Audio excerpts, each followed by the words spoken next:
Stifle yourself. Stifle yourself.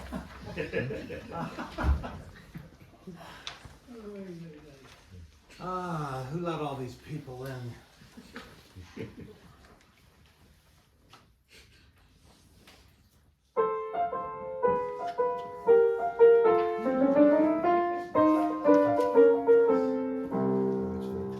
Boy, the way Glenn Miller played. Songs that made the hit parade. Guys like us, we had it made. Those were the days. Didn't need no welfare state. Everybody pulled his weight. Gee, our old LaSalle ran great. Those were the days. And you knew who you were then. Girls were girls and men were men. History could use a man like Herbert Hoover again. People seem to be content. $50 paid the rent. Freaks were in a circus tent. Those were the days. Take a little Sunday spin. Go to watch the Dodgers win. Have yourself a dandy day and cost you under a fin. Hair was short and skirts were long. Tradesmen really sold a song. I don't know just what went wrong. Those were the days.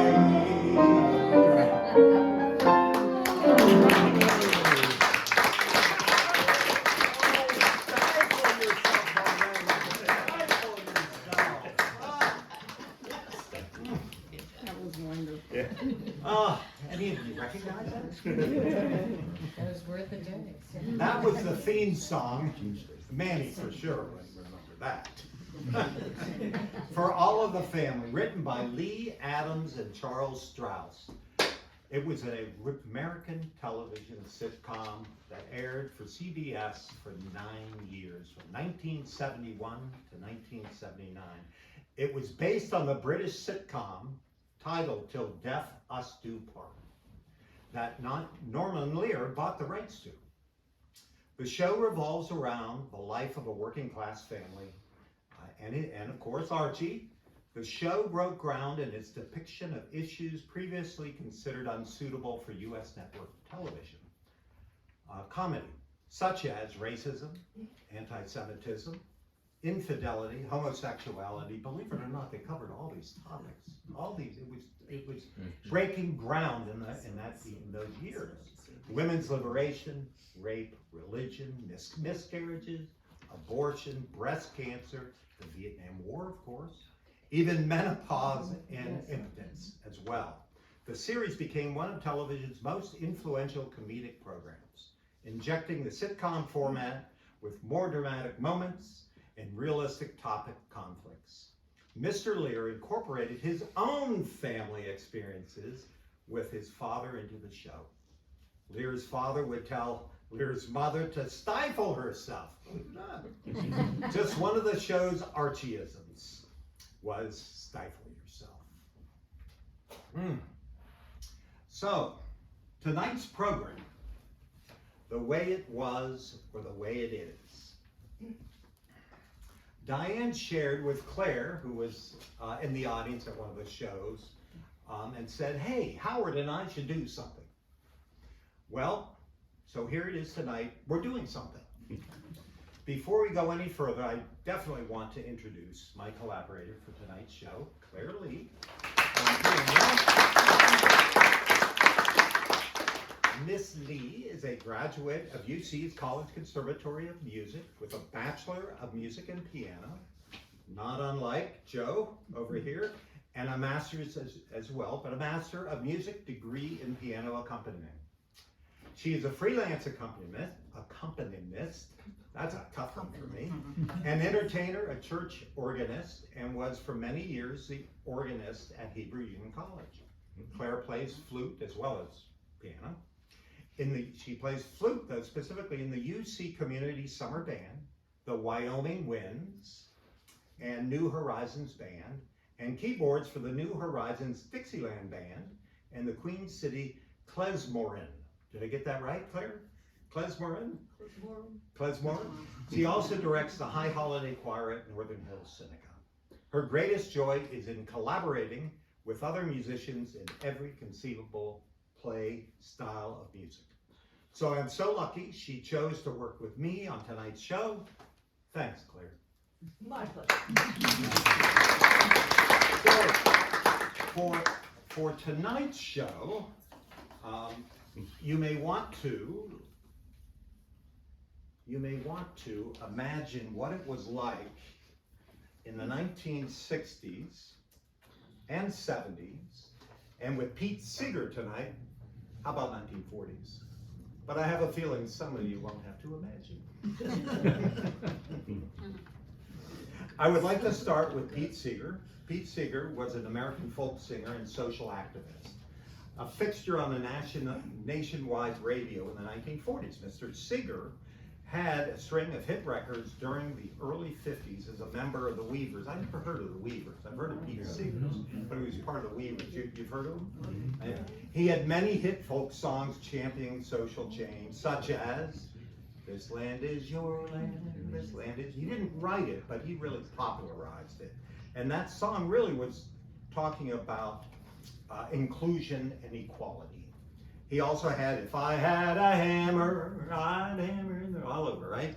That one was also a rallying call or a anthem for justice and equality in the labor movement back then. And then "Where Have All the Flowers Gone," right? With it. My college professor used to always tell me, said, "Howard, there's nothing new in the world. It's just old things brought up." We are currently witnessing the unionizing trend in America. Starbucks, the employees are rallying together to unionize. Amazon, Apple Computers, Trader Joe's, all lobbying their fellow employees to start unions at their companies. Pete Seeger would often write songs to educate and motivate the workers to stand up for their rights, and here is one of that songs titled "Talking Union." When actually talking with my sister a few weeks ago about this, she reminded me that when we were young, and I guess I was too young to remember this, I know my dad sang this song. This is why I knew the song in the poem, but she said we dance around to Pete Seeger songs back then, and also to some of the others as well. So here is, in his nice poetic way, the song is "Talking Union." If you want higher wages, let me tell you what you gotta do. You gotta talk to the boys in the shop with you.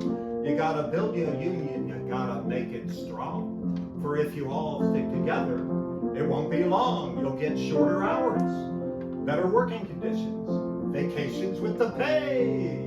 Take your kids to the seashore. Now you know you're underpaid, but the boss says you ain't. He speeds up the work till you're about to faint. You may be down and out, but you ain't beaten. Pass out a leaflet and call a meeting. Talk it over, speak your mind, decide to do something about it. The boss won't listen when one man squawks, but he's got to listen when the union talks. He better. He'll be mighty lonely out there. Suppose they're working you so hard it's just outrageous. They're paying you all starvation wages. You go to the boss and the boss would yell, "Before I'd raise your pay, I'd see you in hell." Well, he's puffing his big cigar and feeling mighty slick. He thinks he's got your union licked. He looks out the window and what does he see but 1,000 pickets? And they all agree. He's a bastard, unfair slave driver. And he beats his wife. Now, boy, you've come to the hardest time. The boss will try to bust your picket line. He'll call out the police, he'll call out the National Guard. They'll tell you it's a crime to have a union card. They'll raid your meetings, hit you on the head, call every one of you a goddamn red. Unpatriotic Moscow agent. Bomb throwers, even the kids. But out at Detroit, here's what they found, and out at Frisco, here's what they found, and out at Pittsburgh, here's what they found, and even over in Bethlehem, here's what they found. That if you don't let red paint break you up, and if you don't let stool pigeons break you up, and if you don't let vigilantes break you up, and if you don't let race hatred break you up. What I mean is take it easy, but take it.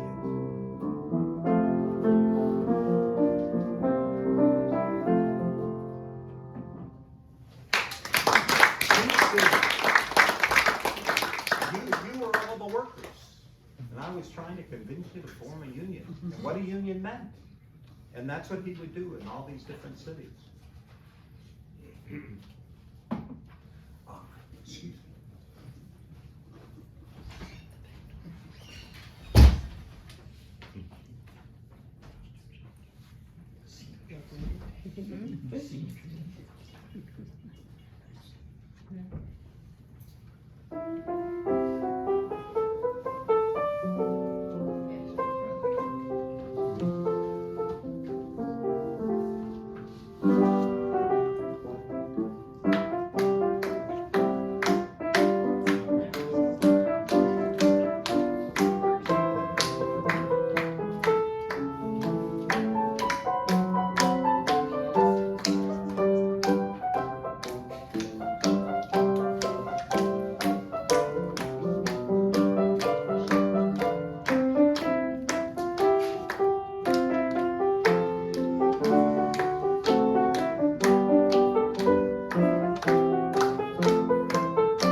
Now for the comedic, if not the irreverent part of the show.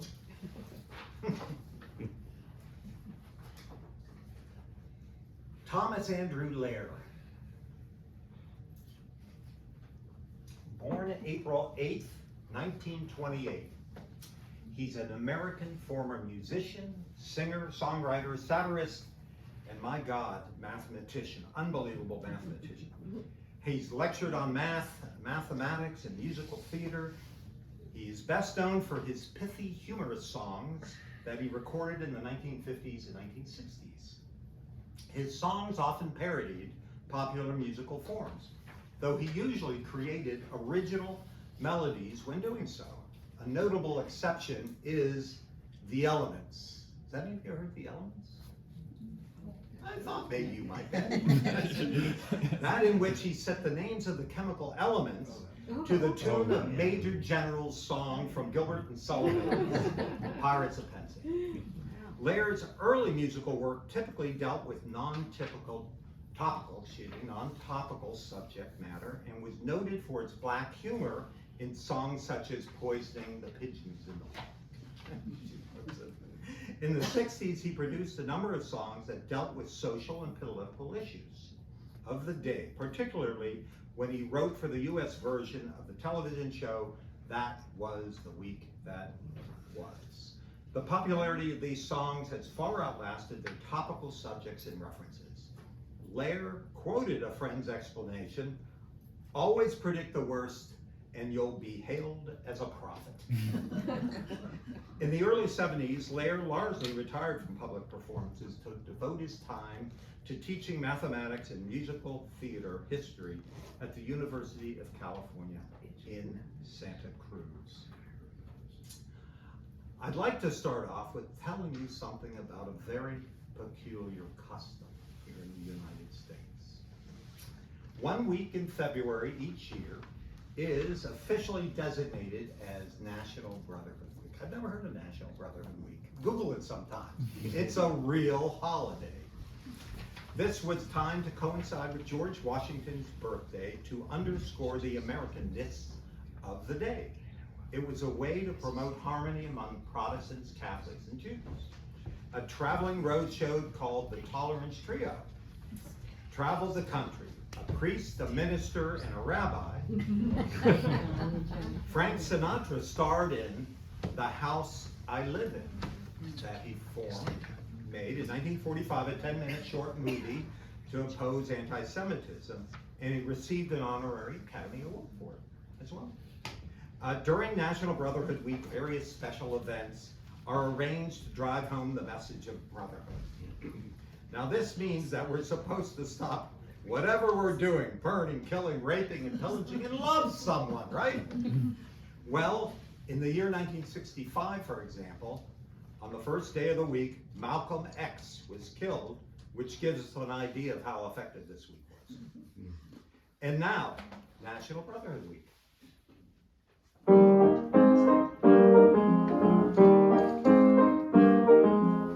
White folks hate the black folks, and the black folks hate the white folks. To hate all but the right folks is an old established rule, but during National Brotherhood Week, National Brotherhood Week, Lena Horne and Sheriff Clark were dancing cheek to cheek. It's fun to eulogize the people you despise, as long as you don't let them in your school. Oh, the poor folks hate the rich folks, and the rich folks hate the poor folks. All my folks hate all of your folks, and they're getting apple pie. But during National Brotherhood Week, National Brotherhood Week, New Yorkers love the Puerto Ricans because it's very chic. Step up and shake the hand of someone you can't stand. You can tolerate them if you try.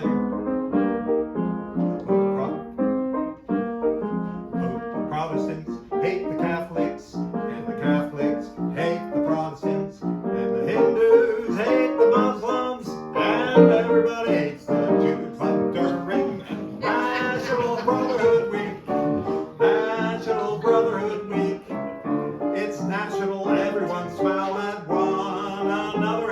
Week. Be nice to people who are inferior to you. It's only for a week, so have no fear.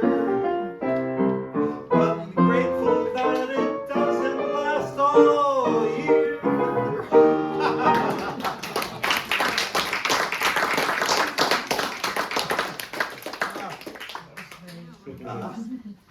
A familiar type of love song is the passionate or fiery variety, usually in tango tempo, in which the singer exhorts his partner to hunt him and taunt him, and if at all possible, to consume him with a kiss of fire.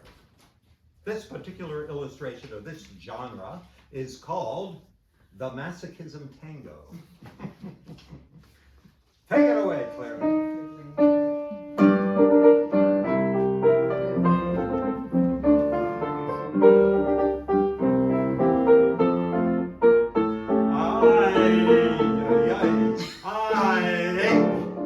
Touch of your lips, dear, but much more for the tops of your whips, dear. You can raise whelps like nobody else as we dance to the Masochism Tango. Say our love be a flame, not an ember. Say it's me that you want to dismember.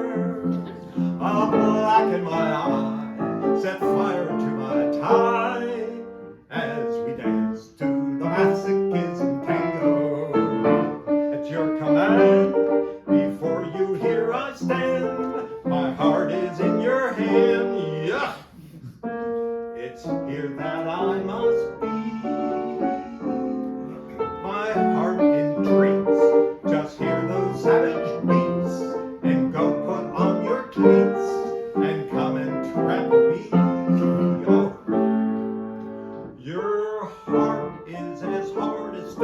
mahogany.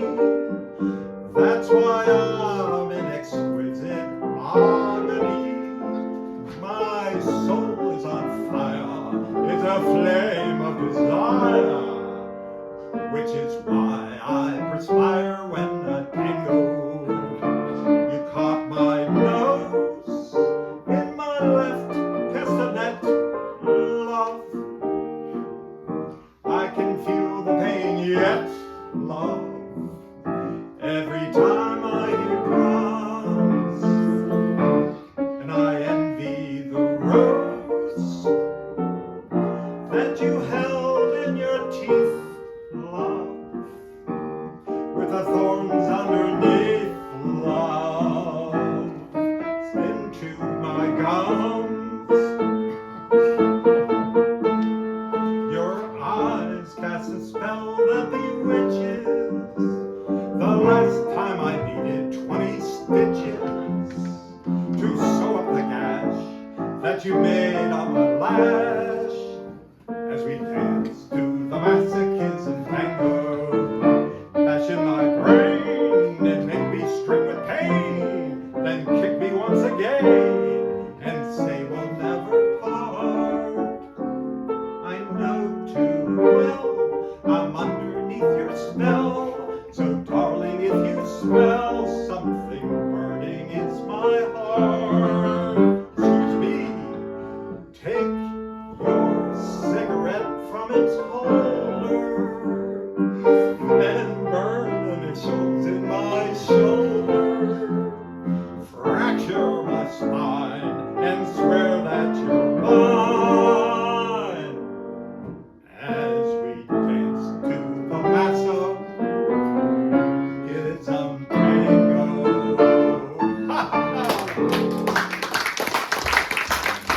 Oh, marvelous song! And it's not true. I don't want her to burn holes in me.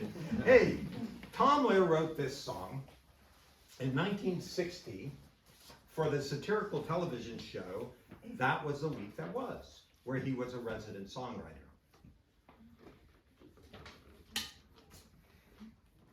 There was a time when an American who was about to go abroad would be warned by his friends or his guidebooks not to drink the water. We've all probably experienced that. You go overseas, don't drink the water, right? But times have changed.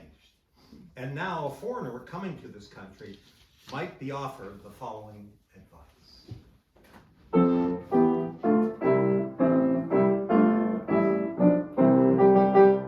If you visit American City, you will find it mighty pretty.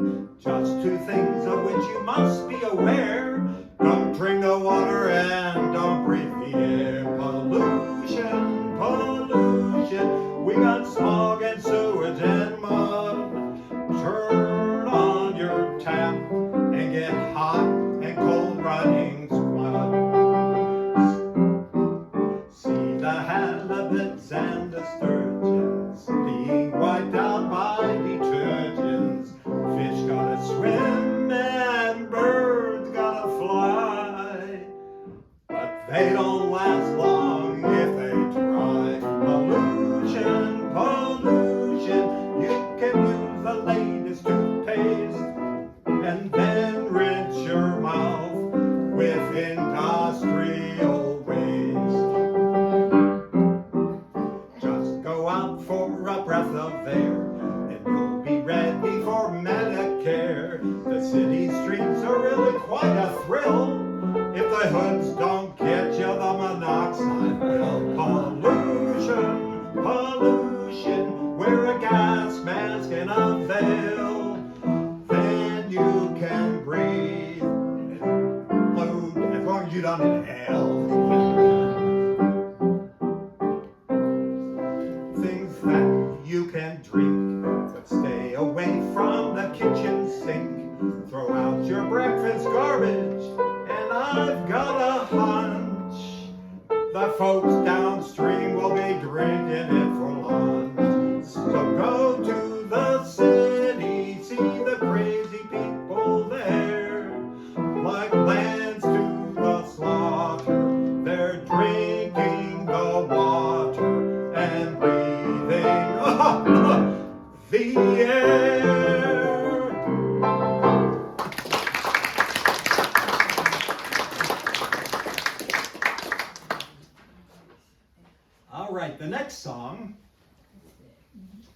we're gonna I thought we'd let Mr. Lair himself introduce it. When I was going to primary school in Greenville, Pennsylvania, when deer hunting season, generally in the November time period, started, you could count on the school closing because so many people would leave to go deer hunting, right? And so this next song gives you an idea of what hunting season is like. So Noah is queuing it up. I love this song though. It's one of my faves. It's one of my faves.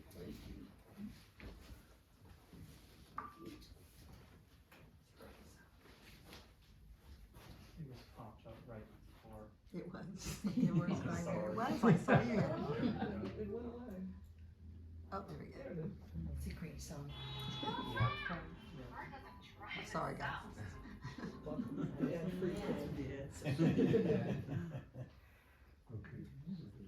Now I'd like to tell you about a peculiar American custom of deer hunting. I think you have the similar thing over here, but you don't go about it in the same way. This is in See, what happens, Copenhagen. by the time I get back, it will be the deer hunting season, which I'm looking forward to. What happens is men put on bright red hats, and they go out in the woods, and they shoot at each other. And there's no penalty for this, and it's a lot of fun. So once in a while, someone even shoots a deer. I always will remember 'twas a year ago November I went out to hunt some deer on a morning bright and clear. I went and shot the maximum the game laws would allow. 2 game wardens, 7 hunters, and a cow. I was in no mood to trifle. I took down my trusty rifle and went out to stalk my prey. What a haul I made that day. I tied them to my fender and I drove them home somehow. 2 game wardens, 7 hunters, and a cow. The law was very firm. It took away my permit. The worst punishment I ever endured. It turned out there was a reason. Cows were out of season and one of the hunters wasn't insured. People ask me how I do it and I say there's nothing to it. You just stand there looking cute and when something moves, you shoot. And there's 10 stuffed heads in my trophy room right now. 2 game wardens, 7 hunters, and a purebred Guernsey cow. You can sing and play at the same time. Listen to the clapping. Black and white.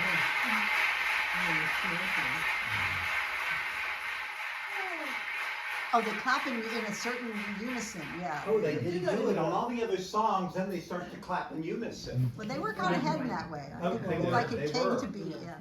Yeah, that was interesting. So that was Edmonds. Ah. All right. Have we had enough? No. The year is 1965.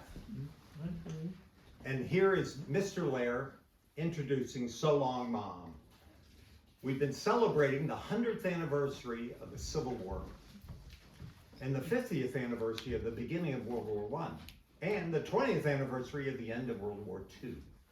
So remember, we're back in the 60s. So all in all, it's been a pretty good year for the war buffs, and a number of LPs and television specials have come out capitalizing on all this nostalgia, with particular emphasis on the songs of the various wars.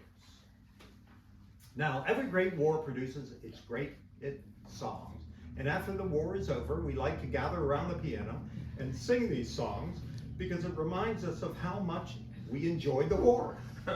Go figure. Now, World War III is almost upon us, as you know, by popular demand. And that headline was just in the Wall Street Journal the other day, so I had to clip it. It occurred to me that if any songs are going to come out for World War III, we'd better start writing them now. So I have one for you. You might call it a bit of pre-nostalgia. This is the song that some of the boys might have sung to their mothers as they went bravely off to World War III. Now, I should explain in this song, there is reference to 2 of our leading television commentators of the day. Anybody know the two leading commentators of the day? What? Walter Cronkite? Chet Huntley, David David Brinkley. Brinkley. And Walter was in there too. These two. I feel that it's quite appropriate. I feel this is quite appropriate since World War III will be the first World War to be on television. First World War anyway. I certainly hope we have colored television for it. So long, Mom.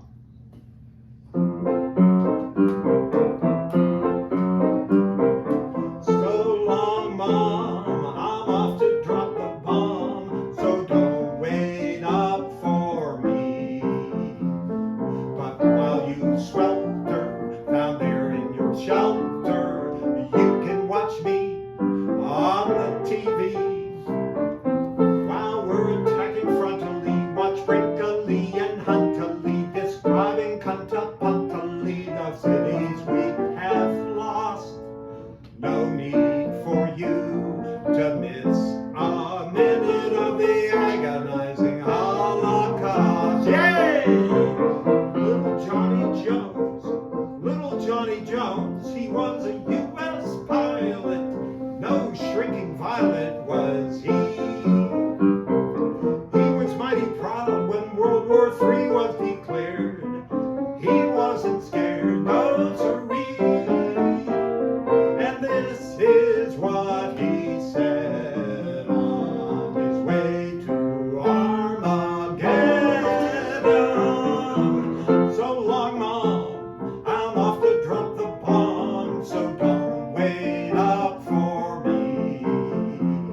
But though I may roam, I'll come back to my home, although it may be a pile of debris. Remember, Mommy, I'm off to fight a commie, so send me a salami and try to smile somehow. I'll look for you when the war is over, an hour and a half from now.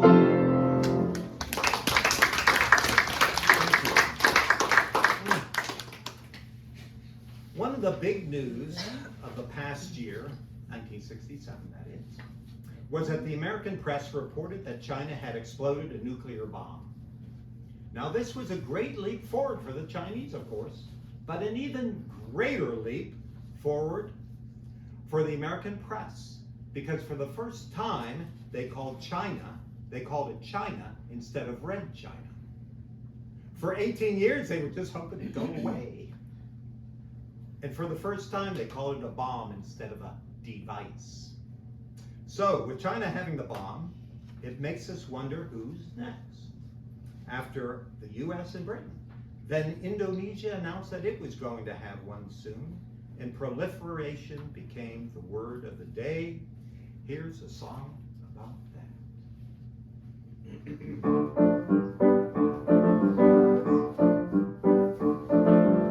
First we got the bomb, and that was good, because we love peace and motherhood. Then Russia got the bomb, but that's okay, because the balance of powers maintain that way. Who's next? France got the bomb, but don't you grieve, because they're on our side, I believe. China got the bomb, but have no fears, they can't wipe us out for at least 5 years. Who's next? Then Indonesia claimed that they were gonna get one any day. South Africa wants two, that's right, one for the black and one for the white. Who's next? Egypt's gone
All right.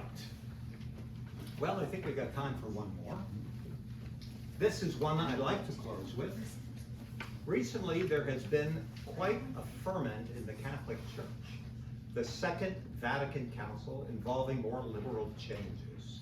In particular, they permitted the use of vernacular language instead of Latin in portions of the Mass.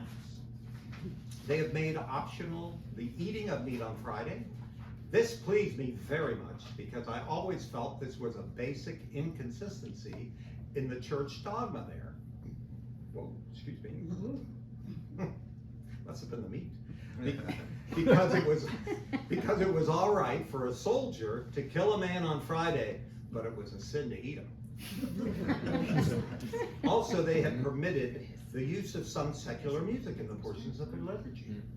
And I think that last was a particularly good idea. It inspired me with the thought, if they really wanted to sell what they have to sell, what they should do is redo some of the liturgical music in the real popular forms. So I tried one in real ragtime form. And here we go. First you get down on your knees, fiddle with your rosaries, bow your head with great respect, and genuflect, genuflect, genuflect. Do whatever steps you want, if you hear them with the pontiff. Everybody says, oh, Kyrie eleison, doing the Vatican rag. Been to the professional, step into that non-confessional. They're the guy who's gone religional, tell you if your sin's original. If it is, try playing it safer. Drink the wine and chew the wafer. 2, 4, 6, 8, time to transubstantiate. So get down upon your knees, fiddle with your rosaries, bow your head and death your breath. Genuflect, genuflect, genuflect. Make a cross on your abdomen. When in Rome, do like the Roman. Ave Maria, gee, it's good to see ya. Getting ecstatic and sort of dramatic and doing the Vatican rag.